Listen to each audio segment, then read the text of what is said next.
Hello, ഒരു Tuesday story കേട്ടാലോ? രാവിലെ ഓഫീസിൽ പോയി ആസ് യൂഷ്വൽ ഗ്രേവ്സ് ഒക്കെ ക്ലീൻ ചെയ്തു.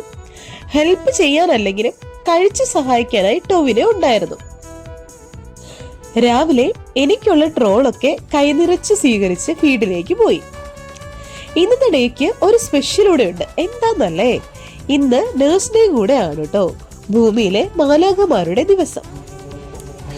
ഞാൻ റെഡ് എഫ്എമ്മിൽ വന്നിട്ട് മൈ ഫസ്റ്റ് ഇവന്റ് ആണ്. നമ്മൾ ഭൂമിയിലെ മാലാഖമാർ എന്ന ചെറിയൊരു കോൺടെസ്റ്റ് നടത്തിയിരുന്നു കേട്ടോ. സിറ്റിയിലെ കുറച്ച് ഹോസ്പിറ്റൽസിലെ ഏറ്റവും സീനിയർ ആയിട്ടുള്ള 3 നേഴ്സസിന് ഗിഫ്റ്റ് കൊടുക്കുന്ന പരിപാടി. അപ്പോൾ ഈ പരിപാടിക്ക് ഫുൾ സപ്പോർട്ട് ചെയ്തത് എന്റെ ക്ലയന്റ് ആയിട്ടുള്ള WRV ഗോൾഡൻ ഡയമണ്ട്സ് ആയിരുന്നു കേട്ടോ. അവർ ഗിഫ്റ്റും അതോടൊപ്പം തന്നെ ഗിഫ്റ്റ് വൗച്ചറും കൊടുത്തിരുന്നു. സത്യം പറഞ്ഞാൽ 365 ദിവസവും നമ്മളെ പരിചരിക്കുന്ന നമ്മുടെ ഭൂമിയിലെ മാലാഖമാർക്ക് വേണ്ടി ഒരു ദിവസം മാറ്റിവെക്കുന്നത് എത്ര നല്ലതാണല്ലേ. ഇന്നത്തെ പ്രോഗ്രാം കണ്ടക്ട് ചെയ്ത് RJ സൂര്യയും RJ ഹേമന്തും ആയിരുന്നു കേട്ടോ. കഥകൾ തീരുന്നില്ല, ബാക്കി കഥകളുമായി നാളെ കാണാം അല്ലേ.